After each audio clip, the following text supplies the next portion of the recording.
Welcome to another episode of Gamecocks Talk with Captain Will. I am your man, Captain Will. Make sure you like, make sure you share, make sure you subscribe. You know, I say that a lot, I say that all the time, but make sure you subscribe to Gamecocks Talk with Captain Will so I can continue to bring you that gospel of Gamecocks every single day. We are expanding, we are growing. You can find me wherever you get your podcast, just put in Gamecocks Talk with Captain Will, and you are now rocking with the best. And since you're rocking with the best, come rock with your man, Captain Will. Oh yeah, we have a game tomorrow. On Sunday at 5 p.m. We have a game tomorrow, y'all. We are talking about the undefeated number one team in all across the universe. We talk about the University of South Carolina Gamecock women's basketball program. That's what we're talking about. Taking on the Texas A&M Aggies. We going out to College Station, y'all. We going out to they got some good old Texas barbecue. They got some good old goodness out there.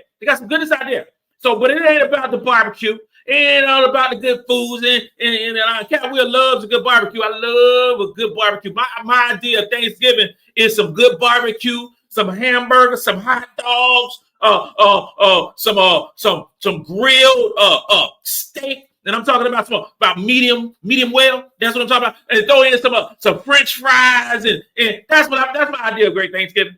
That's my idea of Thanksgiving. Some hot dogs, some brats, and some what's the other thing called? Kibasas, all them things. That's what I want for Thanksgiving. But my wife won't give it to me for Thanksgiving. We're still doing the old country thing, you know, just stuffing and got some old potato salad and got some old macaroni and cheese. And I ain't complaining because I eat up all of it. But I'm talking about my version of Thanksgiving. So we on a mission. We're on a mission now because we going against the team. We are going against a team that is good. We're going against a team that's good, and this ain't no situation where we're going to look over Texas A&M because we got LSU.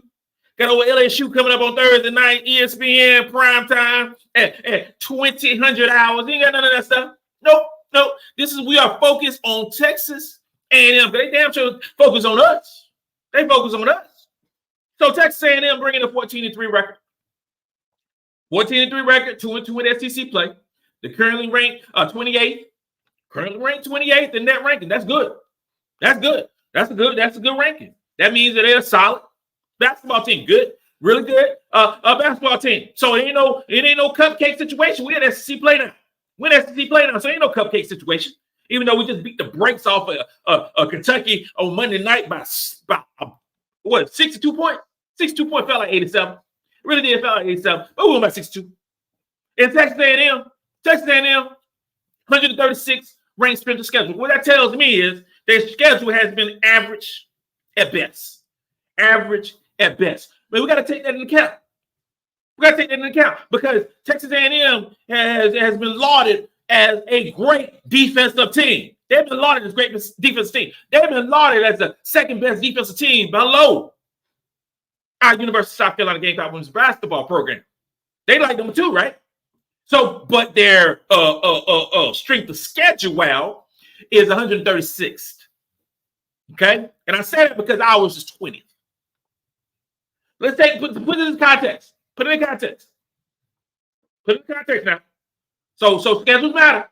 If you've learned anything, Captain Will, this season, you've learned that schedules matter. Who you play matters. Who you play is a prediction model on how you're going to produce. Okay? Who you play. And with Texas A&M having 136 ranked schedule, that matters to me. And they are 1-1 versus teams in the top 50. So that tells you who they played and who they've not played, because they only played two teams in the top 50. And they already played 17 games. Two teams in the top 50, they won one, lost one. They beat 47th ranked Kansas by 11. Okay. And they lost to 13th ranked LSU by 17. Okay. And for future comparisons later on in the show, we're going to compare LSU are playing Texas A&M and compare that with us, okay? And that's the only because they don't have a big body of work in terms of quality teams. So I'm gonna use LSU as an example, even though we're better than LSU. But I'm gonna use that as an example, okay? And with their 136th ranking, you expect them to be really good offensively, right? That's the expectation. You got 136th ranked strength of schedule. You should be, and you're a quality team ranked 28th in that ranking. That means that you should be really good to really good offensively, right? And they're 62nd in the country. 62nd in the country. So that's solid. That's good. That's a good offensive rating. That's not like 25%? 25%? A little bit higher than that. A little bit higher than that. 360 teams. So that's good, 62nd. Okay? But they are playing against a team with a 62nd ranked offensive rating against a team that is number one in defensive rating. So that number one team in South Carolina in defensive rating will make that offensive rating of 62 look kind of bad. And the reason I say that because they still, like I'm going to say this over and over again, 136 ranked strength of schedule compared to their 62nd ranked offensive rating, I think it should be higher. I think their rating should be higher. Regardless of not they're playing against the number one team in defense. Field goal percentage, 103rd in the country. 103rd in the country. South Carolina defense, number one. Number one. Okay? So there's going to be some difficulties in them scoring the basketball against South Carolina. There's going to be some difficulties scoring in basketball. And I know we're going to hostile territory. I know it's going to be lit. I know it's going to be crazy. I know it's all these things going to happen against South Carolina that's not in our favor. Okay? The crowd will be on them. But we play our style of basketball. We'll be fine. All right, 2-point percentage, 83rd. 83rd in the country. And South Carolina defending the 2-point basket is number one. Number one offensive defensive rating. Number one in field goal percentage allowed. Number one in 2-point percentage allowed. Okay? This is number one team in the country with the number one defense in the country. Okay? And now they're 3-point percentage. They're not a good 3-point shooting team. They're not a 3-point good shoot. They don't shoot the ball well. They don't shoot the ball at 3 line. The 302nd out of 360 teams. They don't shoot the ball well. Regardless of that, South Carolina is 23rd in defending the three. 23rd in defending the three. So we're really good, and they're really bad. Really bad. Okay? So the assist the game. This is cool, though. They assist the game, they're 40th. 40th in assist the game and 30th in turnover ratio, which means they are good at taking care of the ball and converting those into assists. Okay? And the 37th and fewest turnovers allowed. They take care of the ball, which means they're coached very well. We talked about that. They're coached very well. Very good coach. Defensive rating.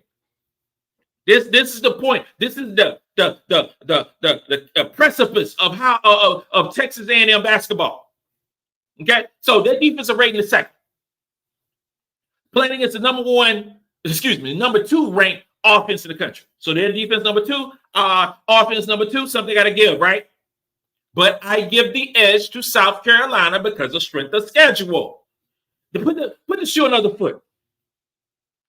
If Texas A&M played our schedule at 20th, strength of schedule, would they be the second-ranked team in terms of defensive rating?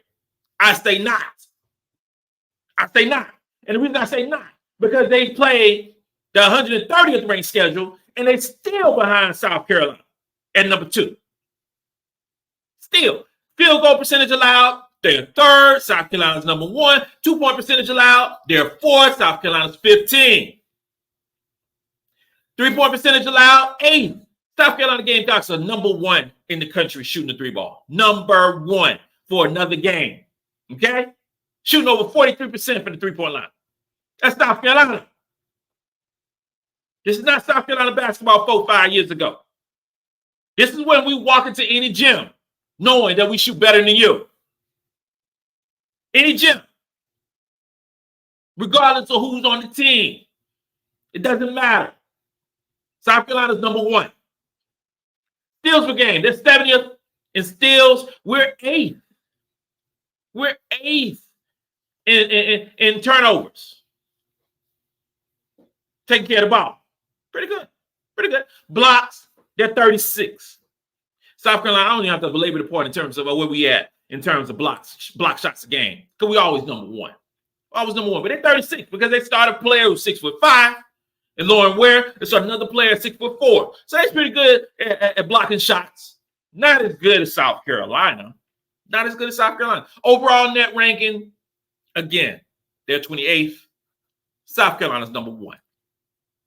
So let's dive deep. Let's dive deep into how they played against LSU. They lost to LSU. The game was in LSU by 17 points.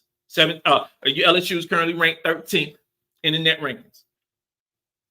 So against LSU, now this is the vaunted Texas A&M defense. The vaunted Texas A&M defense is second in rating, right? Second in rating. LSU scored 47% from the field, 47% from the field, 45% from the three. And LSU is not a good three-point shooting team. And they shot 45% from the three ball. And out-rebounded by 9. You know, I was wrong. Now that I think about it, I was wrong. There was 47% from the field goal range, 45% from two-point line, two-point range, and 55% from three, which makes my point even more. LSU isn't a good basketball team in terms of shooting the three ball. And they shot 55%. Maybe they were hot. But we're talking about the number 2 ranked defense, right? We're talking about the number 2 ranked defense in the country and all the land. And LSU shot the cover off the ball. They were out-rebounded. LSU out-rebounded by 9. Angel Reese, I believe she had like 20-something points, 18 rebounds against 6'4" and 6'5". Okay, and Texas A&M had 19 turnovers. 19 turnovers. The comparison with LSU and the comparison them to South Carolina, we just have to have because they only played, a couple teams that was, decent. You know what I'm saying? So in comparing, if LSU who has a good offensive rating, really good offensive rating, South Carolina has a better offensive rating than LSU. South Carolina's defense is much better than LSU. Our strength of schedule is way better than LSU. And it lost by 17 points. By 17 points against LSU. And I already feel that South Carolina is better than LSU. And we're going to dive deep into that, this coming week. It just gives me pause about saying they're the number 2 ranked defense. They got to show me. That they are as good as their ratings say. Otherwise, South Carolina would show them how good our rating is. But they have some good players. And we're going to start with who going to start with? Let's start with Lauren Ware. We're talking the 6'5" forward, 6'5" center, however you want to call it, because they start two forwards and then have 3 guards. But Lauren Ware, 6'5" junior, having a really good year, averaging 10 points, 9 rebounds, 2 blocks a game, 48% for the field. And against LSU, she played 38 minutes. That's a whole bunch of minutes. 38 minutes, 13 points, 9 rebounds against LSU. So my prediction is that Lauren Ware is going to play a lot against us. Unless she's in foul trouble. There is a propensity. I like that word, propensity. There's a propensity for players on opposing teams to get in foul trouble trying to guard Kamilla Cardoso, Ashlyn Watkins, Chloe Kidd, Sanaya Faye. It's a propensity for them to do that. It is. So we'll see how much Lauren Ware plays tomorrow. But she's 6'5". 6'5". And then they got 6'4" Barker, 6'4" forward. And she's talented as well. 12 points, 9 rebounds, 2 assists, 48% from the field. Very talented front line. Very talented front line. 19 minutes a game. No. 19 minutes against LSU. Like 6 points, couple steals. Competing against South Carolina in the post, you not only have to bring your A game, Miss Barker, Miss Ware. You not only got to bring your A game, you got to bring your A+ game. Because Kamilla Cardoso is a walking double-double. Go into the game, and you playing that many minutes, you got to deal with Kamilla Cardoso a lot. Okay? You got to deal with her a lot. And going into the game, Miss Barker, you got to deal a lot with Ashlyn Watkins. You have to. Now you're going to see Chloe up first out. Now what if Chloe draws a foul or two from one of their post players? The game is over. It's over. So they got to stay in foul trouble. Because Carolina is a much deeper team. But that's the norm for any team that we play. We're a much deeper team. But especially in this case with Texas A&M, they have to stay in foul trouble because they need their bigs to play a lot of minutes. They do. And if they get an early foul trouble, watch it early. First quarter, if Ware or Barker, Janiah Barker gets in foul trouble, we're going to win the game handily. Watch the first quarter. Watch the first quarter. They got a couple solid guards. And I ain't going to attempt to say this name, Aisha Kabule. I'm probably messing that name up. But she's a 6-foot senior guard. I think she's in her 5th year. She averages about 27 minutes a game, 12 points, 5 rebounds, 2 assists, 2 steals, 56% from the field, 21% from the three.